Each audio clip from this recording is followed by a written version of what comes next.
Welcome to the Nielgraph channel. I'm Daniel, and today I will show you how I design logos for my indie games. That's the logo we'll be making during this video. It's from my last game, Goya's Inferno. I will show you my process for this kind of logo, but you can make something different if you get the main ideas. In the end, it's all about understanding the different parts of a logo. First, we need to understand what's our game and how it looks.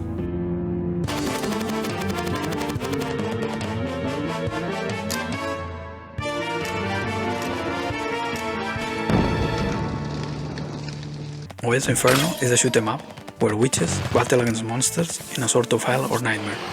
We can break it down into some bullet points. It's a shoot 'em up, so it's an action game with a cartoony art style. You play as witches and defeat monsters. This might be helpful if you're lost or you're not sure about your design. You can use the list as a reference, and then ask yourself how well does your logo communicate these ideas. Fonts are a major part of a game's logo. Choosing one or another can give a different impression about your game.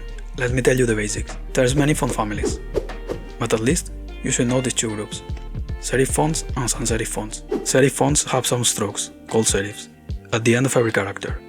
It's like a base that grounds each letter. They give some sense of authority, history or luxury. Sans serif fonts don't have these strokes.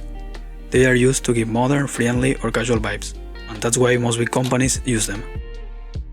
Using all caps, small caps or lowercase creates different effects.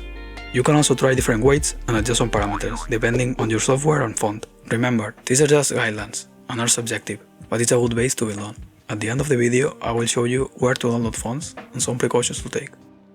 Now we are ready to design. I don't use colors during most of the process. That way, I can focus on getting the right shapes first. At the end, I will add colors, textures or effects.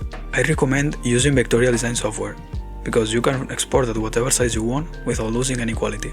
I use Affinity Designer, but you can also do it on Inkscape and it's free. The main idea of this page is to find fonts that could fit our game.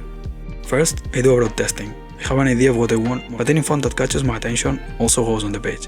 I had in mind a kind of medieval look, so I tried different serif fonts and also some that look hand-drawn, but they were too serious, so I went for something more casual. In this case, I chose this sans serif font in small caps and slanted it a bit to make it look more dynamic. Then made another version trying a different composition. When there's some font options you like, we can start the next step, making the logo recognizable and unique. My goal here is to end up with a logo that stands out, but also to tell you what the game is about. There's multiple ways of doing this. One way is to make your logo a combination of your title and a symbol. You could design a symbol that represents the game and then find a way to arrange it with the title. I took a different approach. Instead of making the symbol a separate element, I decorated the title itself.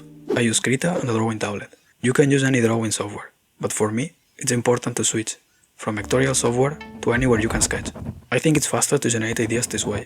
If I try to do it directly on vectors, it looks too rigid. Here, I was trying to come up with some nice shapes, while making sure that the text was still readable. It's also helpful to take a look at your game's description or key points to get ideas. After sketching different ideas, I chose the final design. The smoke trails make it feel like the logo is moving. I also decorated the O to look like a witch on the outside and a monster's eye inside. Then I imported it in Affinity Designer to create the final shape. I just duplicated the original title, made the new shapes, and joined them together. The final step is to decorate it using color, texture or effects.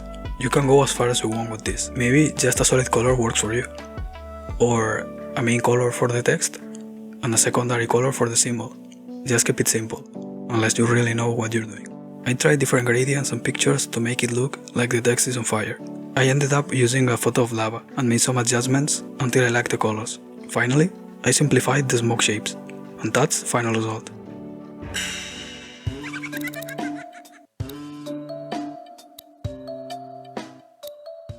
The main place I used to download free-to-use fonts is Google Fonts, but I've also found these two sites. Be careful and check the license of each font you want to download.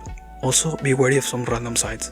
Just because you can download the font doesn't mean you have the rights to use it. Thanks for watching. I hope you took something from this. There will be more videos coming soon, about the games I've made, what I've learned making them, and my current project. You can subscribe if you're interested. See you on the next one.